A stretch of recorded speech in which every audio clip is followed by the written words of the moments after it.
Selamat malam, perkenalkan saya Nurma Najah, salah seorang anggota tim proyek sewa komputer. Pada kesempatan kali ini, saya akan menjelaskan kepada Anda selaku sponsor proyek kami terkait tools dan teknik yang kami gunakan di dalam proyek. Terdapat 3 macam tools dan teknik yang kami gunakan. Saya akan menjelaskan 2 di antaranya, yaitu data gathering dan data analysis simulation. Outline pada presentasi kali ini, yang pertama adalah apa itu analisis risiko kuantitatif, kedua data gathering dengan metode wawancara, ketiga data analisis simulation, dan keempat data analisis decision tree analysis yang akan dijelaskan oleh rekan saya, Tri Andika Maulana. Nah, langsung saja. Melakukan analisa risiko kuantitatif merupakan proses menganalisis secara numerik efek gabungan dari risiko individual, risiko proyek, dan sumber ketidakpastian lainnya terhadap tujuan proyek secara keseluruhan. Data gathering sendiri digunakan untuk mengumpulkan informasi yang diperlukan dalam melakukan analisis risiko kuantitatif. Nah, proyek sewa komputer ini menggunakan wawancara sebagai metode data gathering. Definisi dari metode ini yaitu mengumpulkan informasi yang diperlukan dalam analisis risiko kuantitatif. Nah, digunakannya metode ini saat wawancara dilakukan, wawancara harus membangun kepercayaan dan menjamin kerahasiaan selama wawancara. Tujuannya adalah untuk menimbulkan respons yang jujur dan netral dari pihak yang diwawancarai, sehingga akan didapatkan informasi nyata yang benar-benar terjadi di dalam proyek. Berikut merupakan tahapan data gathering menggunakan metode wawancara ini. Yang pertama yaitu tahap persiapan wawancara. Hal-hal yang perlu dilakukan dalam tahap persiapan wawancara adalah 1. Menentukan topik wawancara. 2. Menentukan informasi yang akan dikumpulkan. 3. Memilih orang yang akan dijadikan narasumber.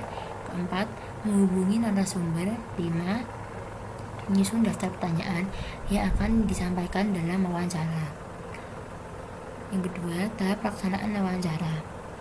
Hal yang perlu dilakukan: pertama, mengajukan pertanyaan secara sistematis. 2.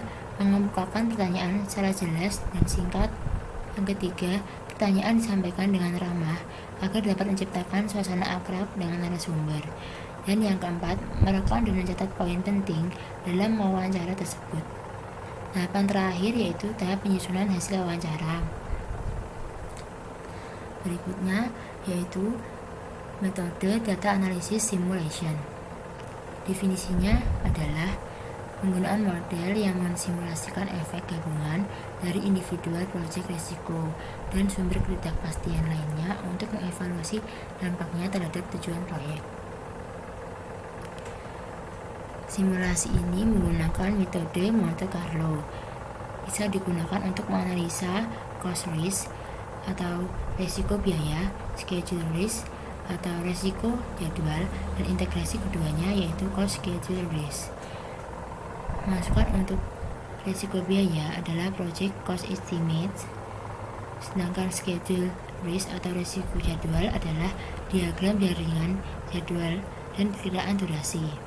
Sedangkan untuk cost schedule risk menggunakan semua masukan tersebut, yaitu project cost estimate dan diagram jaringan jadwal dan perkiraan durasi.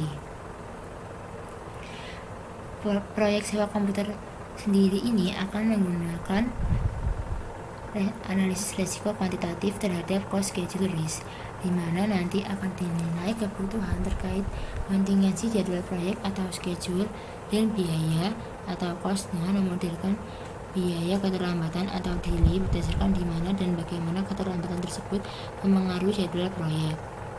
Dengan menggunakan distribusi probabilitas, variabel dapat memiliki kemungkinan hasil yang berbeda. Distribusi probabilitas adalah cara yang jauh lebih realistis untuk menggambarkan ketidakpastian dalam variabel analisis risiko. Selama simulasi Monte Carlo, nilai-nilai diambil secara acak dari distribusi probabilitas input. Setiap set sampel disebut iterasi, dan hasil yang didapat dari sampel tersebut akan dicatat. Simulasi Monte Carlo melakukannya ratusan atau ribuan kali.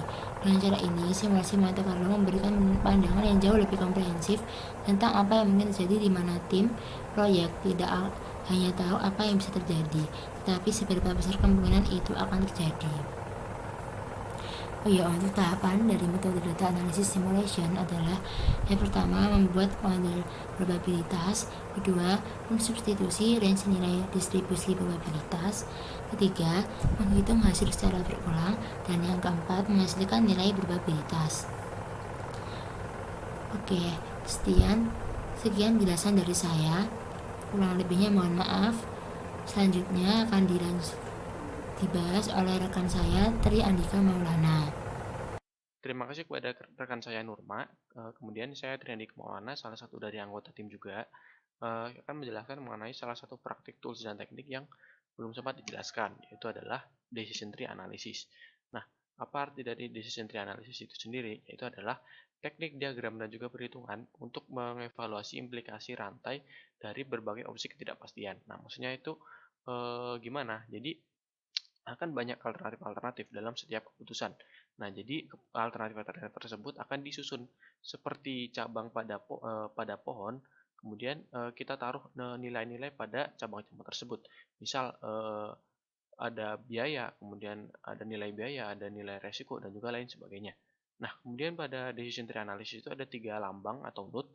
Ada node keputusan yang dilambangkan dengan persegi, kemudian yang kedua ada node peluang yang dilambangkan dengan lingkaran, kemudian yang ketiga ada akhir node atau terminal node yang dilambangkan dengan segitiga. Nah, lebih jelasnya akan saya contohkan seperti ini. Nah, jadi di kasus ini adalah pemisalan, misal di proyek sewa komputer ini memilih tempat kerjanya. Jadi tempat kerjanya itu ada apartemen, ada office, atau juga gudang atau warehouse. Nah, jadi di antara ketiga pilihan ini nanti akan dianalisis. Kan ini berupa alternatif kan, alternatif pilihan. Nanti dianalisis. Jadi ada skenario di mana kondisi ekonominya itu bagus. Jadi dari proyek sewa komputer itu bagus sisi ekonominya. Terus kemudian ada yang sisi ekonomi yang jelek. Jadi alternatif yang ekonominya jelek. Jadi untuk apartemen building atau gedung apartemen nanti untuk kondisi bagusnya itu harus akan menghasilkan $50.000.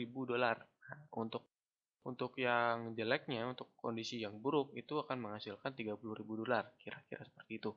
Kemudian untuk untuk kotak di atas bundaran nomor 2, nomor 3, nomor 4 akan saya jelaskan nanti.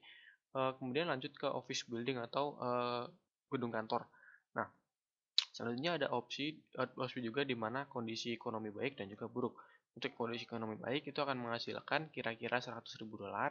Kemudian untuk ekonomi yang buruk itu akan malah minus. Jadi hasilnya akan minus, yaitu adalah merugi sebanyak $40.000.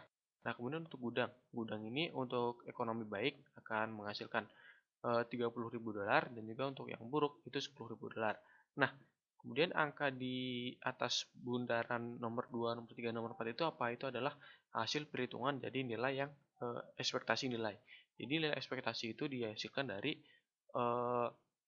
probabilitas dari good economic. Nah, jadi kan di masing-masing good economic, poor economic ini kan ada probabilitas, yaitu 0,60 dan juga 0,40 untuk masing-masing alternatifnya. Nah, kemudian kita bisa kalikan alternatif ini pada jumlah penghasilan yang ada di ujung. Nah, untuk misal nanti apartemen building kita akan kalikan 50.000 dengan probabilitasnya good economic yaitu 0,60. Kemudian kita tambahkan dengan jumlah penghasilan pada poor economic. Jadi 30.000 dikali dengan probabilitas poor economic juga, ekonomi yang buruk, itu adalah 0,40. Nah, setelah kita kalikan masing-masing dan juga kita tambahkan, hasilnya adalah $42.000. Hal yang sama akan dilakukan oleh terhadap dua opsi lainnya, dua alternatif lainnya, yaitu pada office building dan juga warehouse. Nah, kemudian akan didapat nilai-nilai ekspektasi seperti itu, 42.000, 44.000, dan juga 22.000. Nah, apabila kita memilih, pastinya akan memilih nilai ekspektasi yang paling besar, yaitu penghasilan yang paling besar apabila kita menempati di antara ketiga alternatif tempat operasi ini. Nah, kemudian didapat hasil yang nilai ekspektasi tertinggi adalah pada office building, yaitu 44.000. Di mana apabila kita menghadapi ekonomi baik itu akan dan juga buruk, itu tetap akan menghasilkan nilai ekspektasi tertinggi dibandingkan dengan yang lainnya. Jadi bisa disimpulkan bahwa keuntungan terbesar akan kita dapatkan atau proyeksi kamu terdapatkan apabila menempati gedung kantor. Sekian penjelasan dari kami. Terima kasih atas perhatiannya Anda. Semoga Anda bisa terbantu memahami praktek tulis dan teknik yang kami gunakan dalam proyeksi komputer ini, sehingga Anda bisa tahu bahwa dokumen-dokumen output nantinya, dokumen-dokumen proyek itu akan terupdate setelah dilakukan tulisan teknik ini. Sampai jumpa.